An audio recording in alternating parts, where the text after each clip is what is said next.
That world, and so that's pushing literal.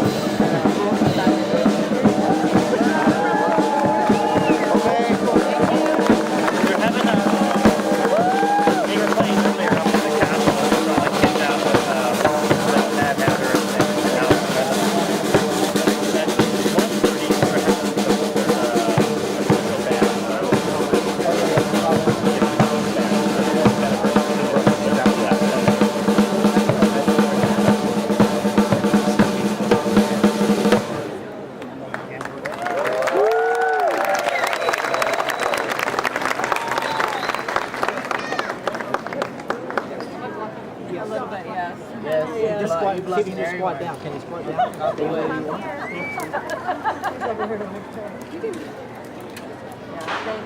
Go work with that.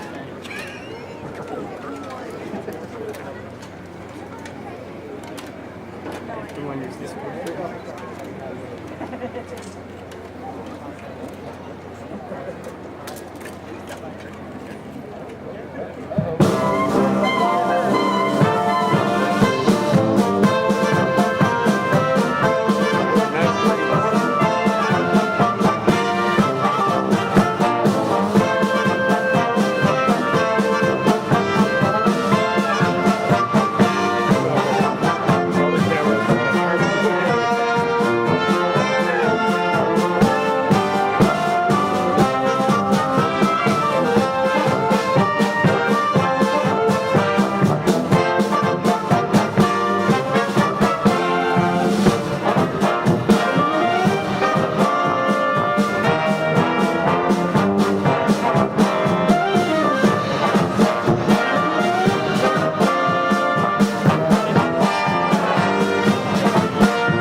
Ladies and gentlemen, boys and girls, in celebration of Disneyland's 55th anniversary, please join us in welcoming Disneyland Ambassador Danielle DuBois.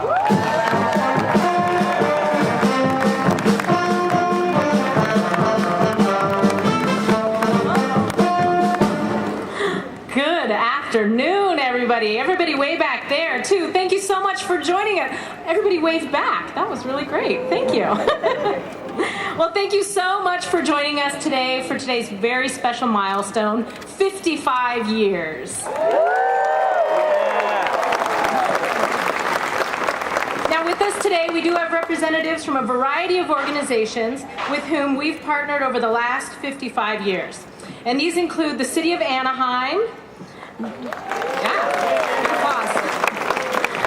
We have nonprofit organizations that include CHOC, YMCA, Assistance League of Anaheim, Goodwill, Philharmonic Society, and the Red Cross. And community leaders from an array of diverse organizations who've helped shape our culture and our livelihood. Representatives also of Club 55. Those are cast members who worked at Disneyland in 1955.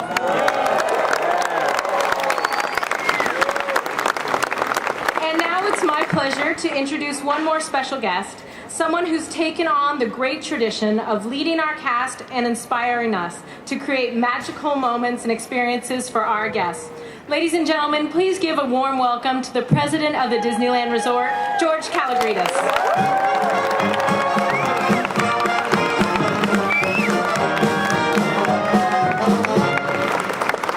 Thank you, Danielle. Good afternoon, everybody. As Danielle said, today we look back on the landmark event.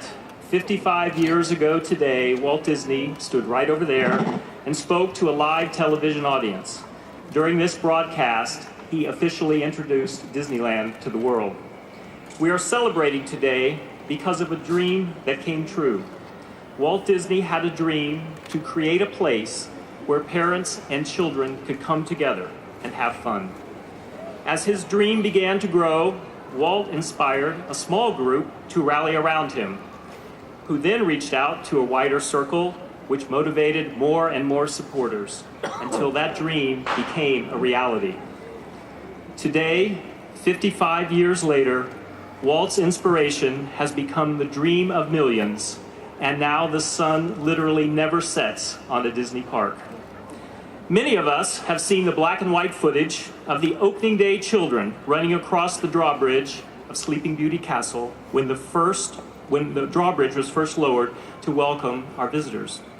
Believe it or not, one of the very first people to make his way across that drawbridge as a child is still with us today as one of our valued and respected security cast members.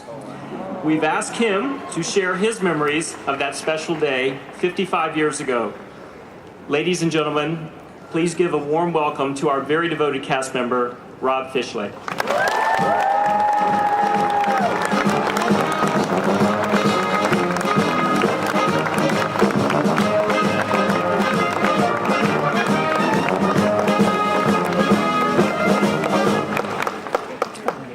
Thank you, George.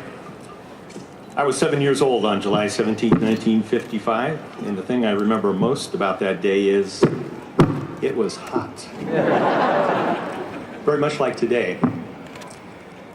Due to some Disney creativity and Disney magic, we're recreating that entire day for you here.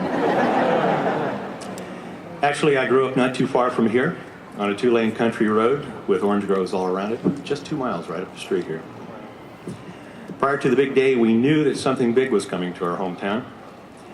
As a matter of fact, we saw it coming together every Sunday night at 7 o'clock on our state-of-the-art 10-inch black and white TV.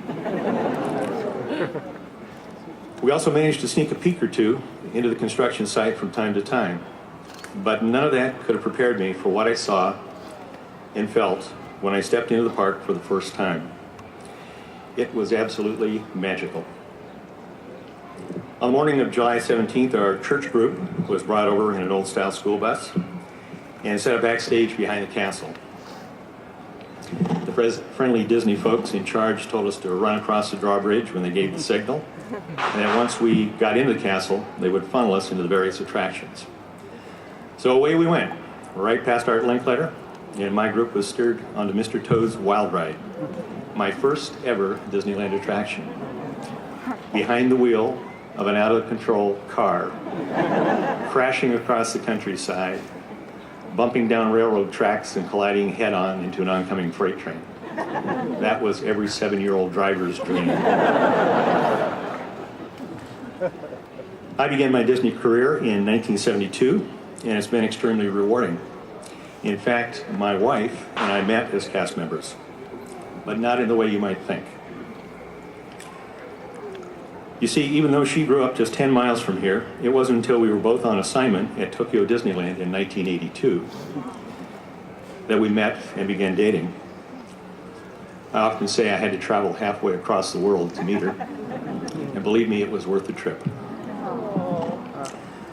I'm happy to report that in true Disney fashion, we are living happily ever after.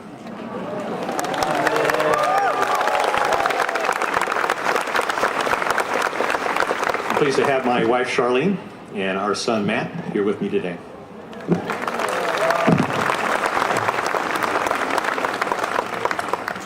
I often think back on that group of us kids, and that's me right there in the middle, by the way. Snappy checkered shirt, black high-top sneakers. And I remember that sense of pure wonder we felt as we raced across the drawbridge all those years ago. I consider myself lucky that I get to see that wonder again and again in the eyes of our guests. I can't think of a more important tradition than bringing joy to people from all over the world, from all walks of life. That is what Disney is all about, and that is why we are here today. Thank you for celebrating with us.